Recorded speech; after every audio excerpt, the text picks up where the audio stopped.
chain.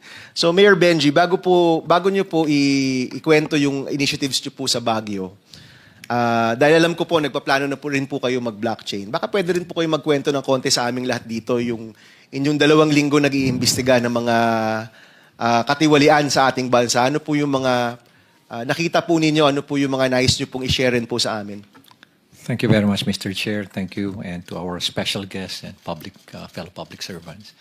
Magandang umaga ho sa inyo lahat. I had a very brief stay with ICI, Mr. Chair. But one thing that I found out, there are actually only 3 players, main players yan. Yung mga korap na politiko, yung mga korap na mga bureaucrats, and we're talking about infra, ibig sabihin mga korap na DPWH officials, at yung mga korap din ng mga contractors. Lahat sila korap dyan. Lahat. And the way I see it, it has become a cottage industry, a livelihood program. Sa laki ng perang involved. There should be 5 major players. Yung funder, which usually yung mga lawmakers, the DPWH at yung mga contractors, local government at yung community. Pero in-is out yung last dalawa. So sila lang nag-uusap. Most of the time, when we ask them, bakit hindi kayo transparent sa records?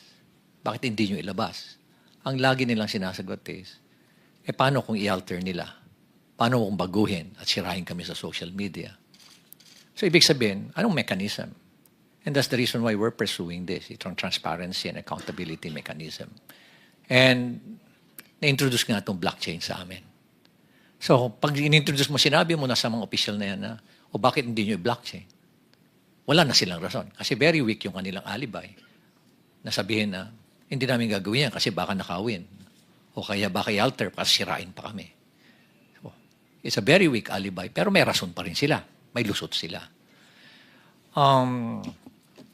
I was really surprised when suddenly I was asked, or there was a press conference, without even consulting me, calling for me, and it was actually a hastily arranged press conference. Then suddenly, binabanggit na doon na I'm not an investigator, I'm just a legal advisor. When in fact, sila naman ang gumawa nung designation na yun, legal advisor investigator. So there were contrasting na mga pronouncement. Kakayanin ko pa yun tatanggapin ko pa yun Tatanggapin ko rin na wala akong authority over the PNP CIDG, which is true. But we took the opportunity to enter into an MOU. Nakipag-MOU kami to our initiative. Nag-MOU kami with PNP, with forthcoming yung sa NBI, with civil engineers, with IBP, mga lawyers. Ang dami mga volunteers. Even with structural engineers. Meron din with watch group with M4GG. Para at least everybody, it's a whole of the nation approach. Kasi nga overwhelming. One thing that I found out is, I anticipated that it's widespread. But the level, the depth, and the magnitude is really overwhelming. That hindi mo kakayanin ng 1 taon, 2 taon to investigate because it's in thousands of cases. Sabi ko nga, it became a cottage industry. Sa isang probinsya nga lang, sabi mo, isipin mo mga 50 ghost projects, 40 ghost projects. O kaya undocumented na mga projects, umaabot sa 9,000. Sa isang probinsya pa lang yan. Paano pa kaya sa ibang probinsya? At ang isang mga nakikita namin doon is, why is it na ang lumalabas sa NEP for a particular district, 1-point-something million lang ang hinihingi mo. I have the records. Or 2.5 lang sa President's budget. Then suddenly, pagkalabas doon sa GA, bakit umabot na ng mga 21 billion? And nakita namin na talagang prevalent yung doon, yung mga ghost and substandard projects sa lugar na yun. So what was the intention? No? Hindi naman tayo tanga. Nangyayari dito lumalabas na tanga ang Pilipino, kaya pabayaan mo na lang sila. Hindi na nila mapapansin yan. Nakakainsulto isipin. Nakakainsulto. Okay. Balikan ko uli yung press con na yan. Nilabas.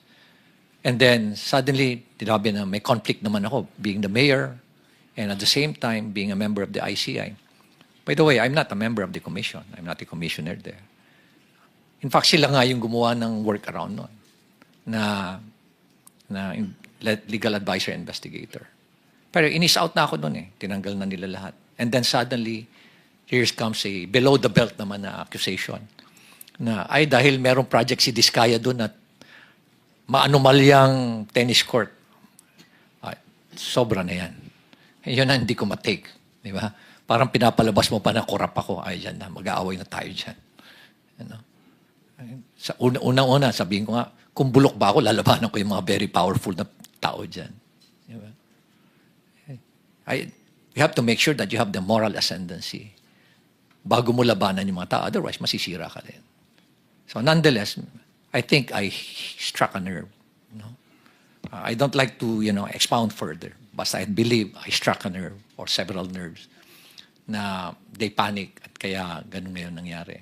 So, I would like to end yung aking experience dyan sa ICI. But one thing that I can say is that there's no transparency. There's no transparency whatsoever. Nakita namin yan ni Secretary Vince. Tinago lahat. No? And they are just so comfortable doing it. They're not afraid. Imagine, hindi man lang nila naisip na paano ang taong bayan. Nakakainsulto pa. At ito nga, lately nga, sinabi pa na yung involved na congressman dyan, si Saldico, he did not abandon it. It was a sacrifice. My God! Nagdakaw ka ng bayan, kasi sasabihin mo, it was a sacrifice on your part. And it's not an abandonment. Ganyan na ba kababa yung standard natin sa Kongreso, Mr. Chair? Ganyan na ba tayo kawalang hiya ngayon? Manhid, di ba? Napaka callousness, hypocrisy. At nakaka-insulto sa mentalidad natin Pilipino. So from